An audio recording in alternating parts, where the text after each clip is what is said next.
Assalamualaikum warahmatullahi wabarakatuh. Innal hamdalillah alhamdulillahirabbil alamin alladzi khalaqal insana fi ahsani taqwim. Asyhadu an la ilaha illallah al-malikul haqqul mubin wa asyhadu anna Muhammadan abduhu wa rasuluhu shadiqul wa'dil amin. Allahumma salli wa sallim wa barik ala sayyidina Muhammadin wa ala alihi wa sahbihi ajma'in. Kalau Nabi sallallahu alaihi wasallam ma aqraqallahu fir'auna qala amantu annahu la ilaha illa alladzi amanat bihi banu Israil. Faqala Jibril ya Muhammad falau ra'aitani wa ana ahuzu min halil bahr fa'adussuhu fi fihi mahobata antudrikahu rahmah rawahu at-Tirmizi. Bapak Ibu jamaah salat maghrib dan isya yang dirahmati Allah subhanahu wa ta'ala, Allah itu sayang nian dengan kita. Bahasa gaulnya sayang bingit. Saking sayangnya sebesar biji zarrah dosa kita Allah berkenan mengampuni. Sepenuh langit dan bumi dosa kita Allah berkenan mengampuni. Kapan itu? Ada harian, ada mingguan, ada bulanan. Persis cak kredit. Yang harian antara solat ke solat. Berdosa kita maghrib sampai ke isya lah.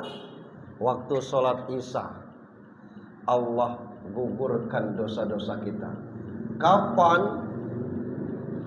Waktu kita ruku itu ada hadisnya.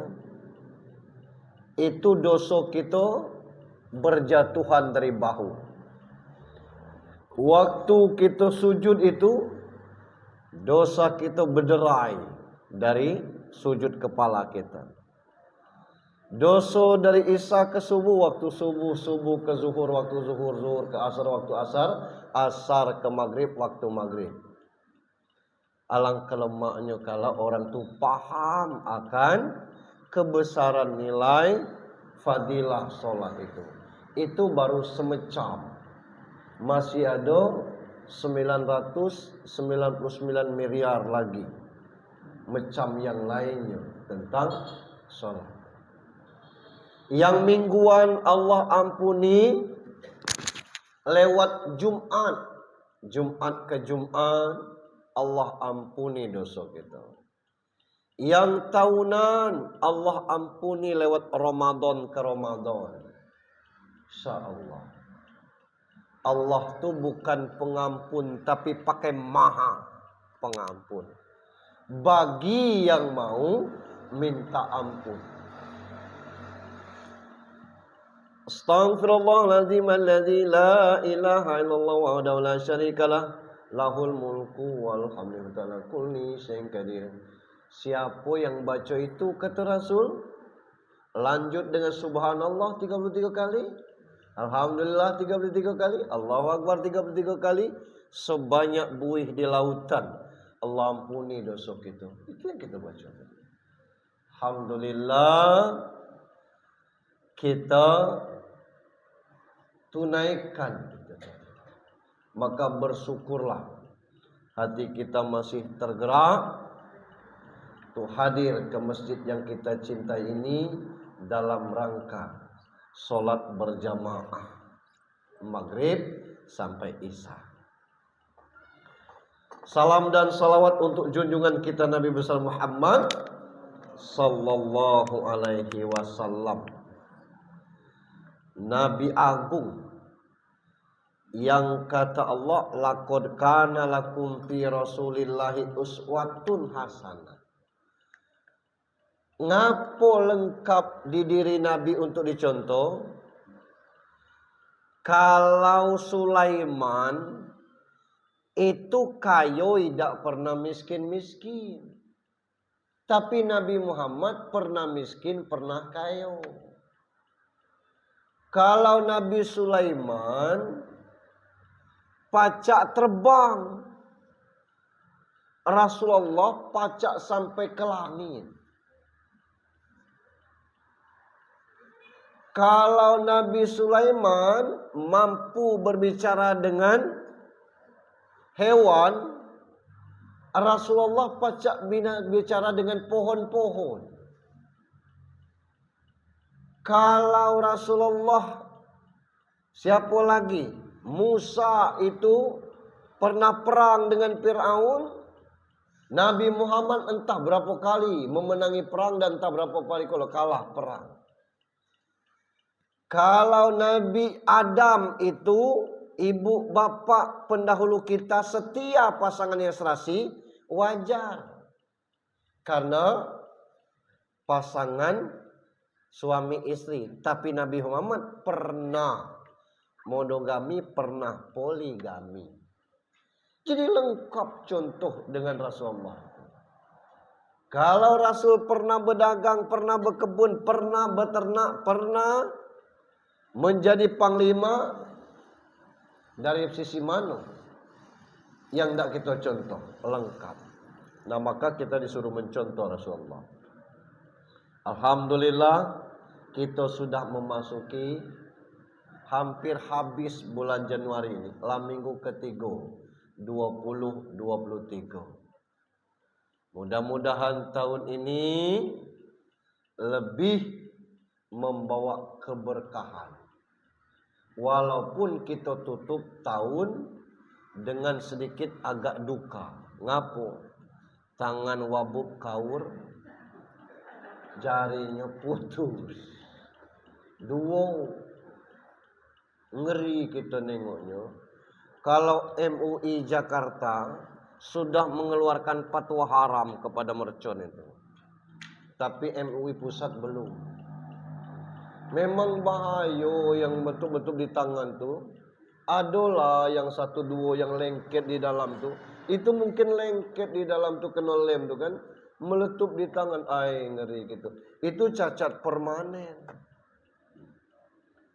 Belum lagi cerita cinta segitiga ya Allah mengawali tahun baru nih.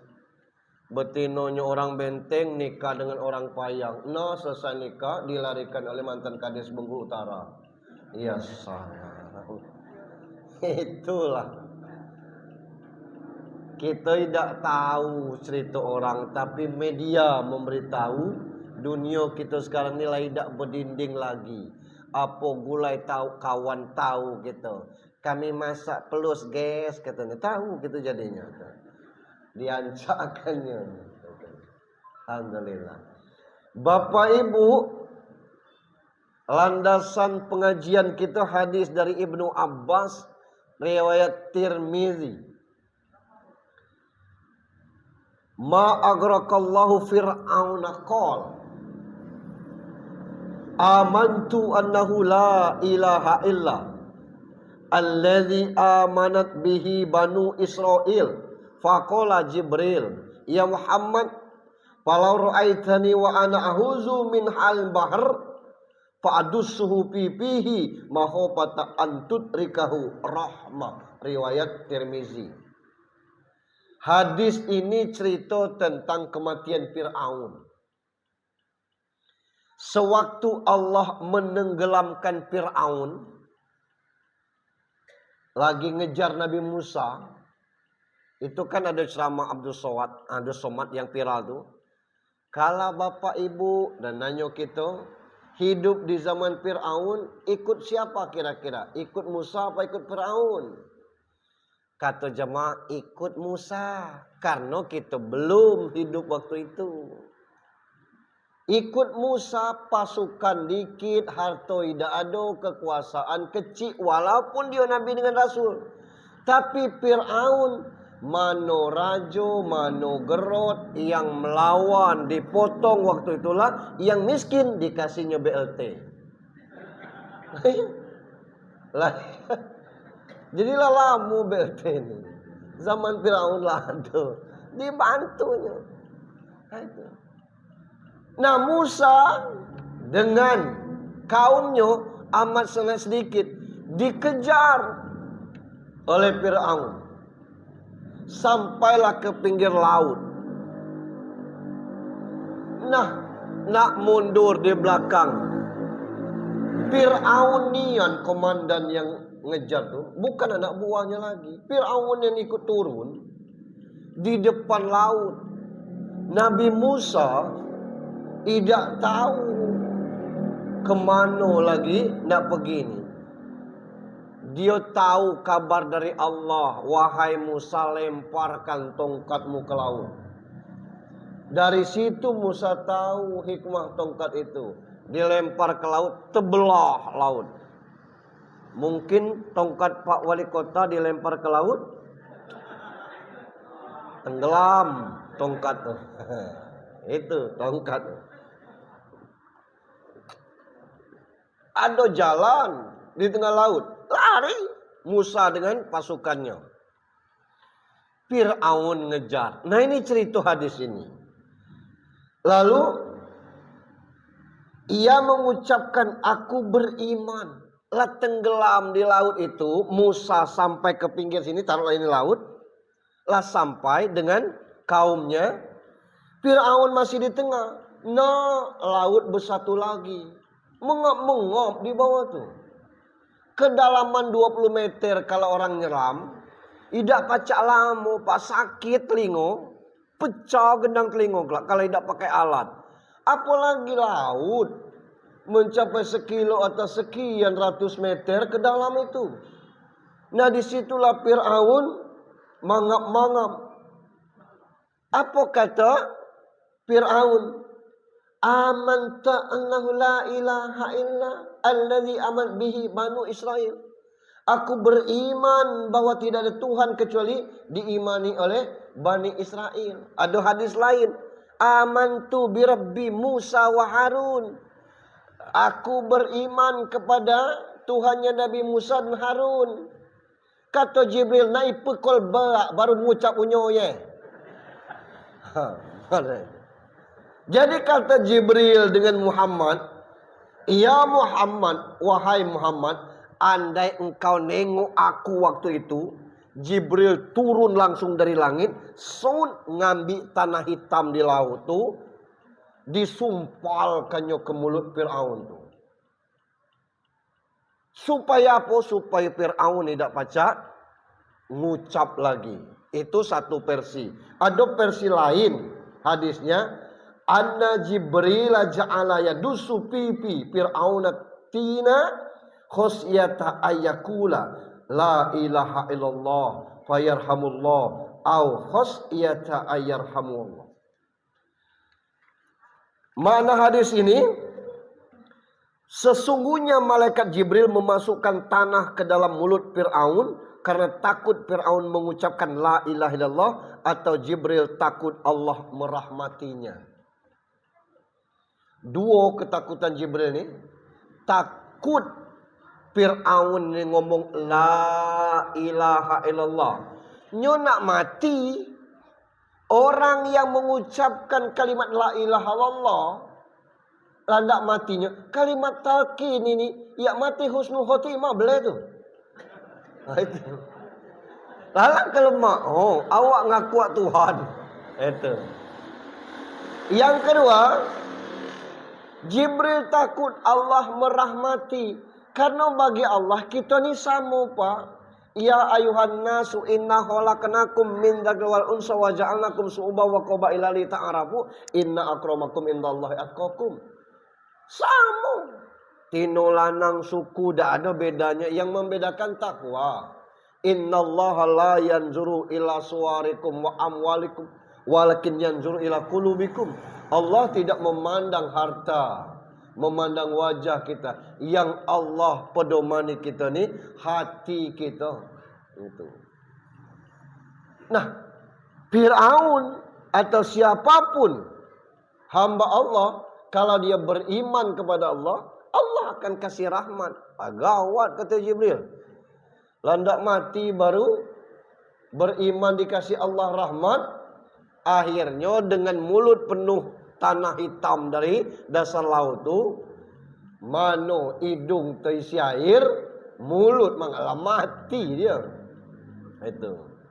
Ngapo jenazahnya diawetkan? Gampang jawabannya tuh. Ikan yang ditaruh padri itu bergantungan karena asin, apalagi mati tengah laut. Itu asinnya tuh, awet dia jadinya. Karena diasinkan Tuhan sekaligus. Itu. Nah, poin yang ingin kita pelajari tentang betapa besar nilai dari hadis yang sepotong ini tadi. Ada beberapa poin untuk kita. Yang pertama, betapa besarnya rahman Allah. Yang Jibril takut ini, Fir'aun berdoa. Sebab ada tantangan Allah, ud'uni astajib lakum. Minta kepadaku, aku kabulkan. Itu. Siapa baik yang minta tuh? Itu. Ngapa kami berdoa tidak dapat nih? Yang tidak dapat yang mana? Sawit lah berbuah, anak keturunan lah soleh soleha, hidup sehat, rezeki lancar. Yang mana lagi yang tidak dikabulkan? Kalau nak galau, jangankan Tuhan, kita dengan anak kita tidak kita kasih galau. Itu. Ngapo susah berdoa? Bukan susah, kita lebih mementingkan kuantitas daripada kualitas. Sementara Allah mengatakan ujibud da'watad da'i idza da'an. Aku penuhi permohonan siapa yang bermohon. Berdoa tu bermohon. Nah yang kita ni sepanjang-panjang doa, mulai dari Rabbana Sungai Hitam sampai Rabbana Betungan. Kalau kita langamin dari atas sampai ke lutut tempat tangan tu, laidak kusuk lagi itu. Lalita artinya. Kalau ngamin di atas paha tangan kita, kata Abdul Somad, terserahlah Tuhan nak kabul-kabul dia ndak sudah. Lalita itu tuh. Nah maka yang diharapkan kepada kita tuh berdoa bukan panjangnya doa, bukan kuantitasnya doa, tapi kualitas doa itu yang kita harapkan. Maka boleh berdoa dengan bahasa Indonesia, kecuali doa ketika kita sujud terakhir. Tidak boleh bahasa Indonesia. Boleh bahasa Arab, boleh. Tapi disarankan bukan sembarang bahasa Arab, tapi doa dari Al-Quran, doa dari hadis. Sujud terakhir kita doa, Allahumma inni as'aluka husnul khotimah, Allahumma rzuqni taubatan nasuha, Allahumma ya muqallibal qulub tsabbit qalbi ala dini. Boleh doa-doa yang lain. Allahumma a'inni ala zikrika wa syukrika wa husni ibadatik. Boleh. Silakan berdoa. Karena waktu sujud Allah paling dekat kepada hambanya. Ini doa. Nah, sampai ke dusun tambah kumal. Ngapa tambah kumal? Sembayang idak berdoa itulah. Naik rumah baru berdoa, masuk puasa berdoa, nuju likur berdoa, habis lebaran berdoa, lahir cucu berdoa, sembahyang ada. Nah yang doa ni boleh, tapi yang utama, yang pokoknya jangan ditinggalkan. Sementara solat itu dari Allahu Akbar sampai Assalamualaikum penuh dengan kumpulan doa. Nah yang kita minta doa, berdoa sembahyang idah ini yang kumat. Kalau di tempat kami itu, ya Allah, asa hari ini lebaran, belum turun orang dari masjid itu, lamantau. Langsung ke rumah kami, baik nak berdoa. Kita ni batas sebuah dua buah naik rumah orang, masih pacak makan. Amalah 7 buah berdoa. Bukan lagi makan, ngangkat tangan lagi malas kita. Lai dak baca lagi gawe lai, berdoa. Nak hari itulah. Saya pernah mengusulkan sambil solat Id bawa gulai semangkuk, nasi seibat kecil. Kelak selesai solat Id berdoa di masjid. Oh ido macam itu. Macam itu dan doanya lah sama baik kan. Minta doa yang puasa kemarin puasanya diterima galau. Yang rezeki sudah diterima, terima kasih. Yang akan datang minta rezeki yang lebih berkah lagi. Kaum muslimin bapak ibu yang sudah mati, lapangkan kuburnya.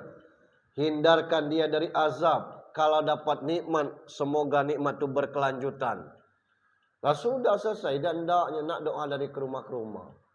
Tidak puas itu kelak bawa nasi gulai ke kuburan. Doa lagi di kuburan. Semayang ada. Itu. Nah ini kita.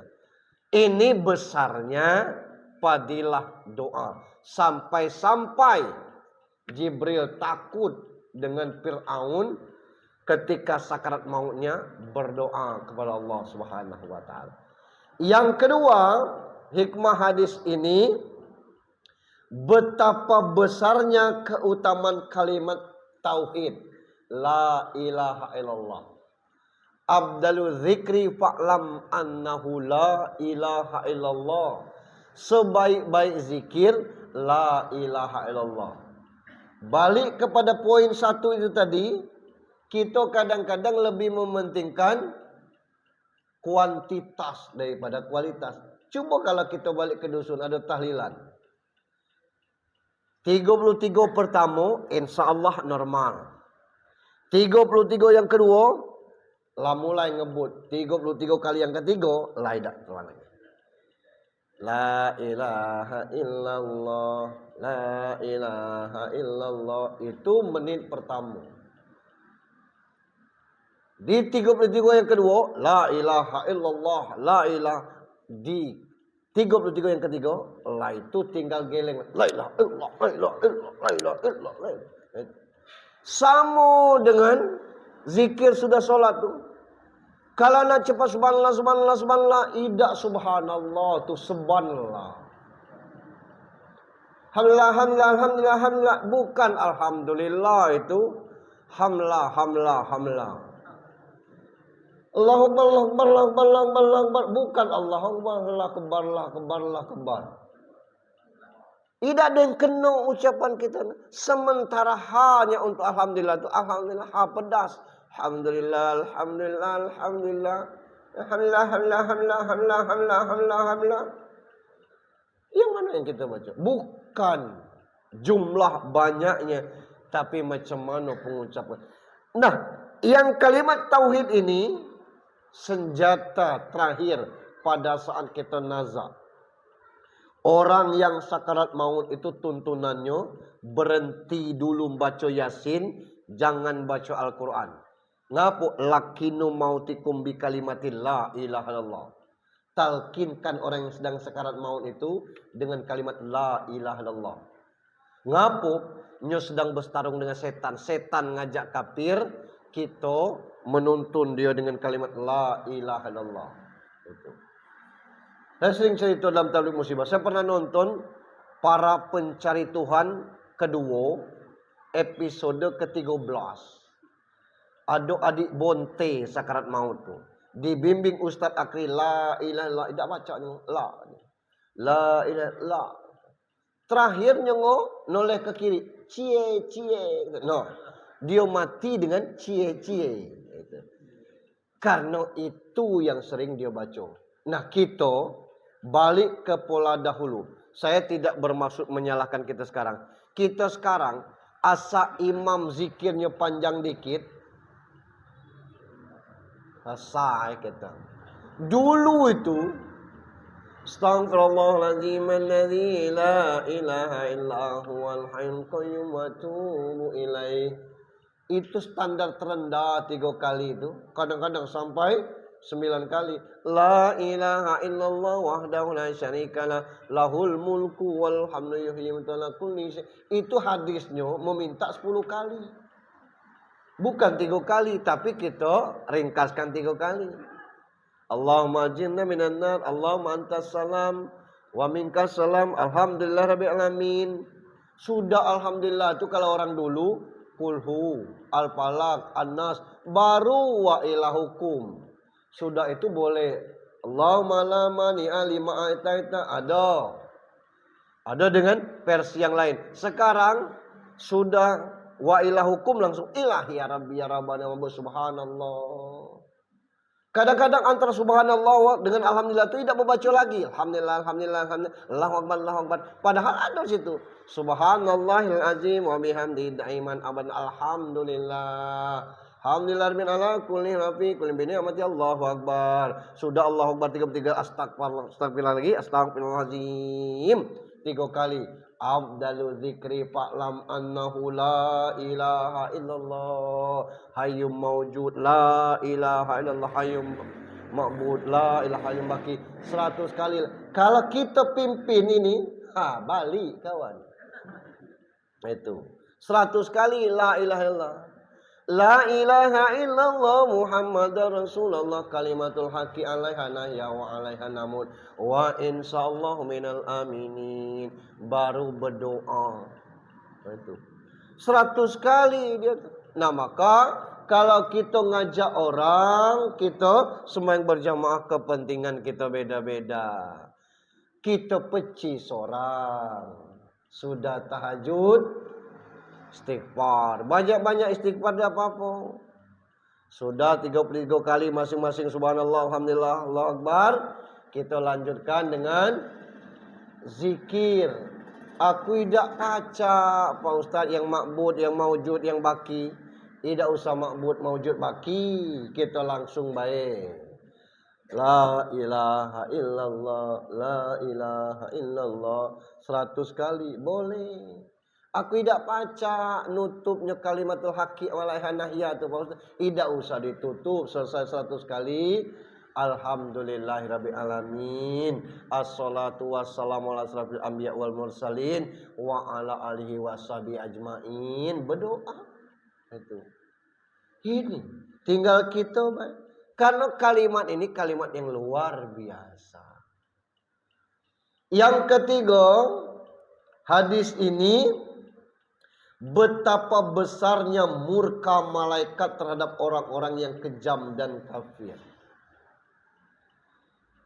Fir'aun itu nyegerot, memang ada penggerotnya, nyorajo, harta banyak, pasukan ada. Nah yang kita nak gerot, apa yang kita gerotkan? Kekuasaan tidak punya, pasukan tidak nyau, harta dikit, nak gerot. Fir'aun benci malaikat, apalagi kita. Nah maka jangan sampai murka malaikat, apalagi murka Allah sampai kepada kita. Ikutilah apa yang Allah perintahkan itu.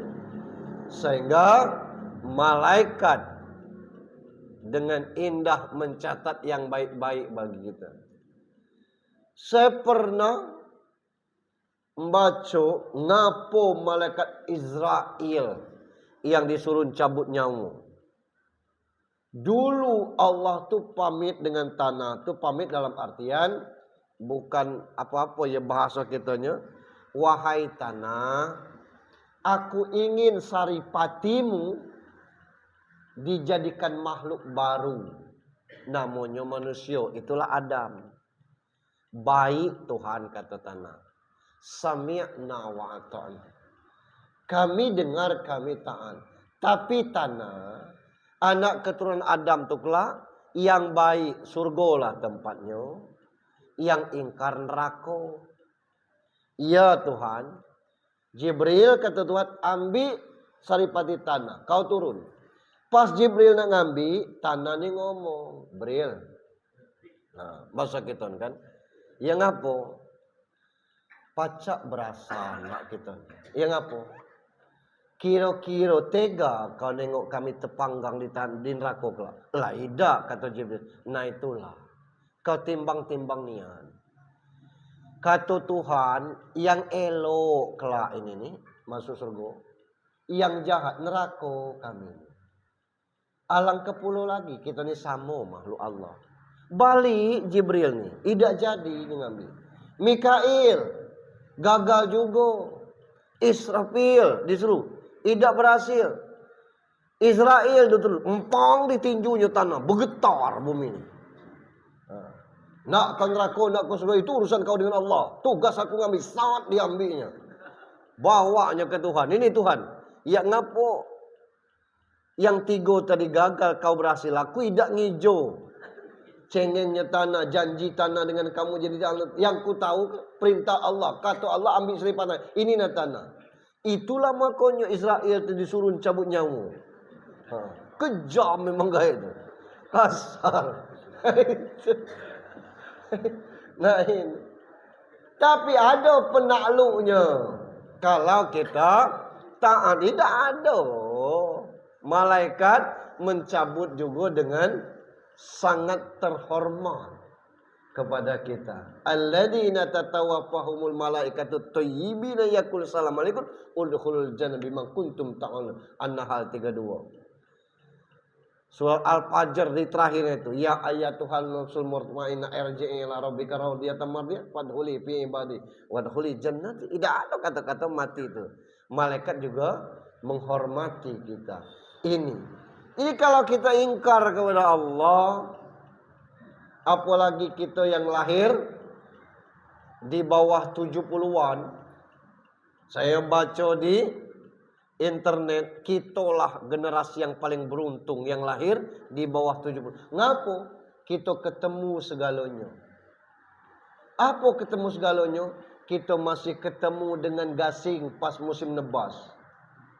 Kayu pangas tuh nah. Kalau direndam di air hitam lah. Zaman sekarang Beyblade, tidak ada seninya main Beyblade itu. Kita masih ketemu batang padi sambil balik pakai pisau dibuat empet, kata kita trompetnya itu. Itu. Kita masih ketemu dengan mamang buruk. Kalau kuali mak sompel dikit, walaupun masih pacak dipakai, lewat mamang buruk, mang tukar balon dengan kuali. Balik kelak mak nak masak, mana kuali lah ditukar dengan mamang buruk. Kita masih ketemu main bola kaki pakai getah karet seharian. Di bawah karet itu moles getahnya itu ke daun, nunggunya sampai kering, baru ngambil daun sungkai dibulat-bulat jadi bola. Nah sekarang kita ketemu dengan teknologi Android, kita masih ketemu dengan mesin ketik, kita masih ketemu dengan stensil yang odol tapi warna hitam, nah belepotan meligat kayak itu tuh. Wah, Masya Allah. Jadi kitalah generasi yang paling beruntung. Nah, dengan nikmat yang begitu kita ingkar kepada Allah, malaikat pun benci melihat kita. Itu. Yang keempat, kesabaran. Kita manusia ini ada batasnya. Termasuk Nabi. Nabi Musa maksudnya. Begitu terdesak depan laut, berdoa Nabi Musa. Ya Allah, kau binasakan Fir'aun dan kunci hatinya. Kabul doa ini. Ngapa? Begitunya amantu bi rabbi Musa wa Harun, kok mulutnya sumpal tanah. Mana lagi nak ngomong itu. Hatinya juga lah terkunci. Kita juga seperti itu. Ketika kesabaran kita sudah sampai ke batas akhir, kita butuh orang yang lebih atau zat yang maha kuasa. Itulah hasbunallah wa ni'mal wakil, ni'mal maula wa ni'mal nasir. Cukuplah Allah sebaik-baik penolong. Dan memang Allah lah sebaik-baik penolong. Perkara kita itu urusan Allah. Allah akan menyelesaikan.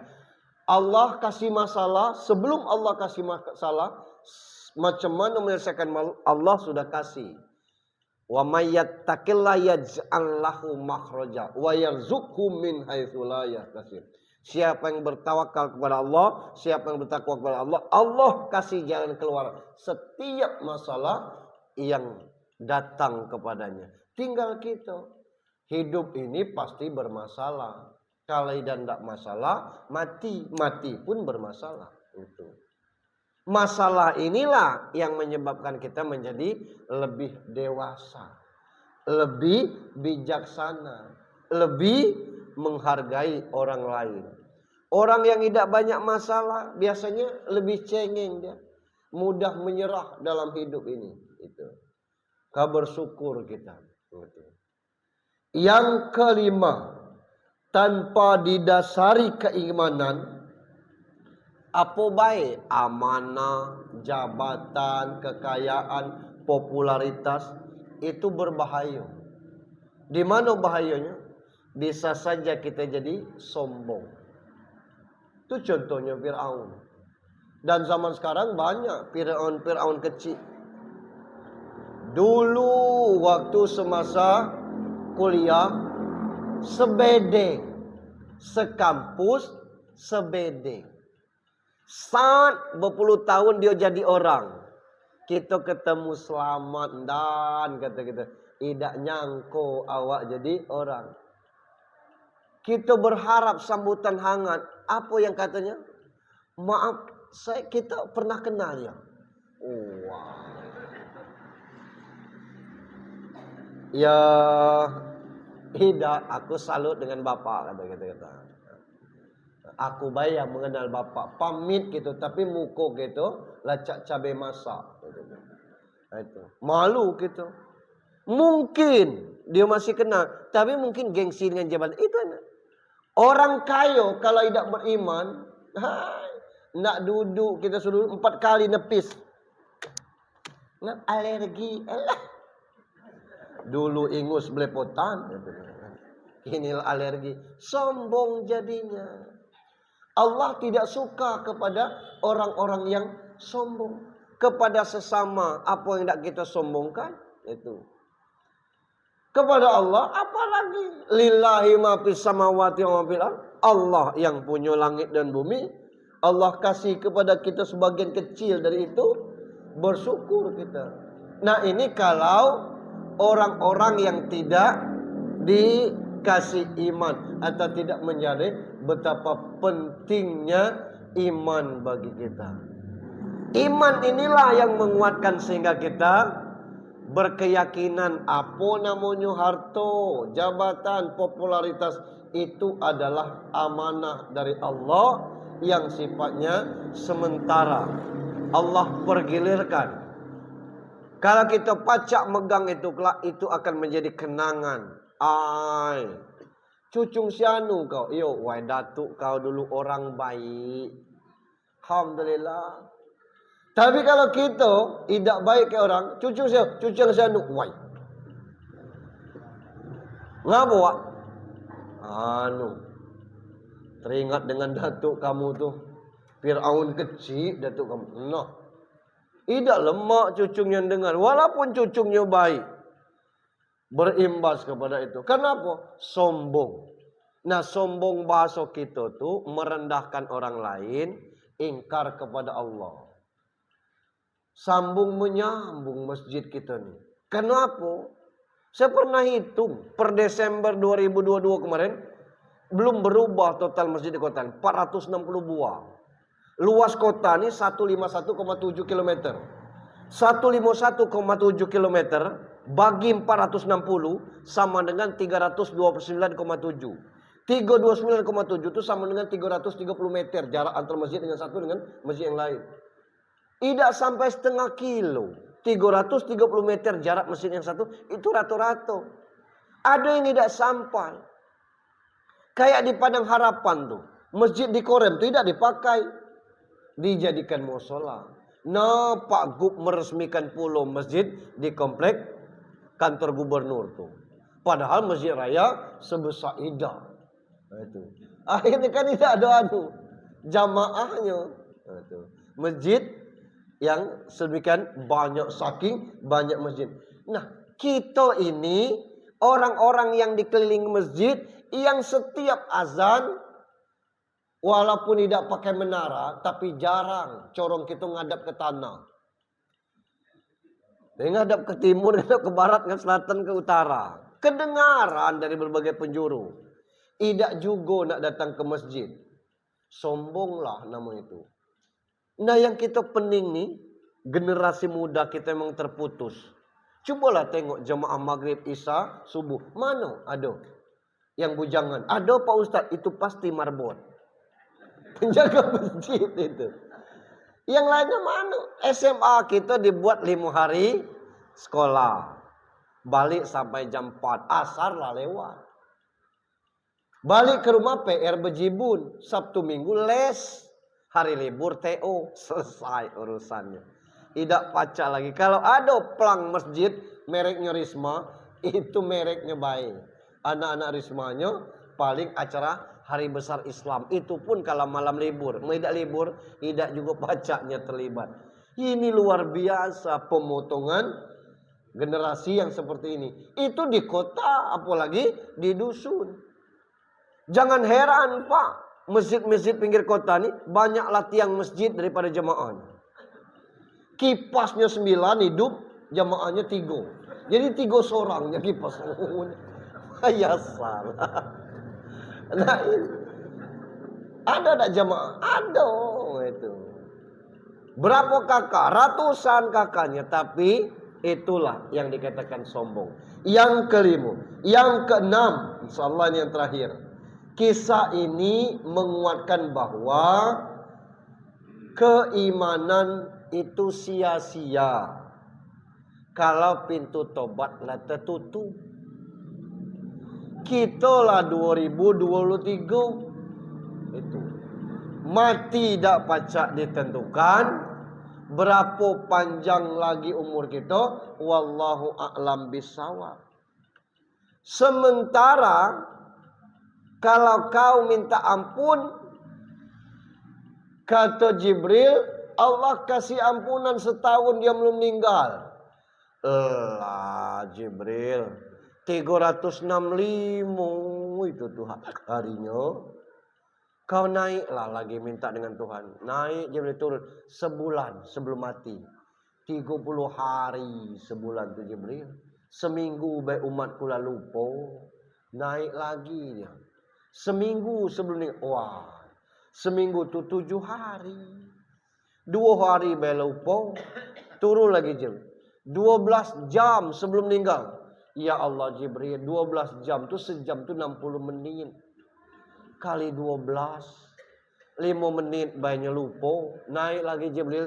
Sebelum napasnya putus, dia minta ampun, Tuhan ampuni. Pertanyaannya apa pacak kita minta ampun kalau kita lah sekarat maut? Ini yang jadi masalah.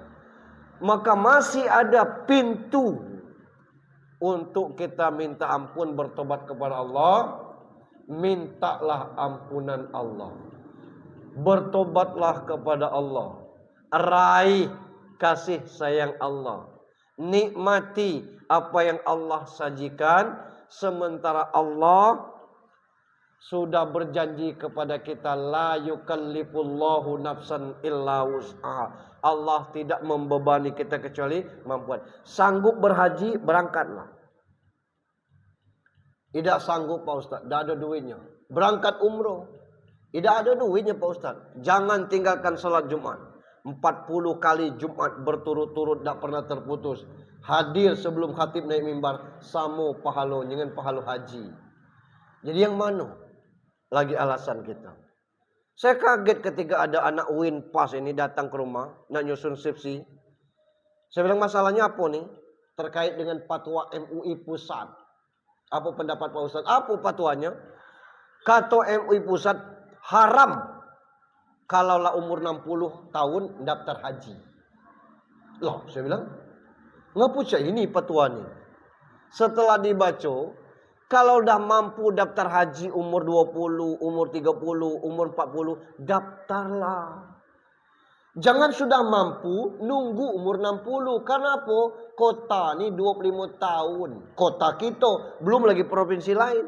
Amun 25 tahun nunggunya, daftar umur 60, 85 umurnya. Apa ada orang umur 85? Ada Pak Ustaz. Iya, kalau umurnya 85, seberapa sepuh lagi dia tuh. Kini makin diperluas area Haram dan Nabawi, makin jauh tempat pondokan bagi haji. Jangan heran ada yang sampai 17, 20, 10 kilometer. Lah ngapa kita takut Pak Ustaz? Ada bus 2 kilo dari Haram, bus tidak bisa masuk lagi. Kenapa? Jalurnya lah padat. Berjalan 2 kilo umur 80 tahun untuk orang Indonesia, dari dapur ke Brendo bela mengesnya. Apalagi sejauh itu. Nah, haram ini tadi ini maksudnya jangan menunda-nunda kalau kita sudah mampu berhaji. Isya jam 19.46. Itu jam 19.44. Batas itu pengajian kita malam ini. Karena 2 menit lagi tidak ada luang untuk tanya jawab.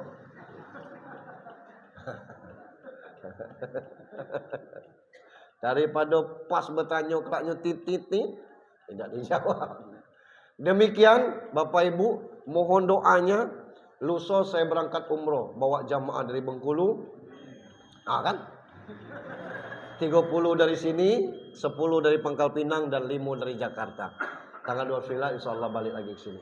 Mohon maaf, mohon doanya. Kepada Allah, mohon ampun. Billahi taufiq wal hidayah. Assalamualaikum warahmatullahi wabarakatuh.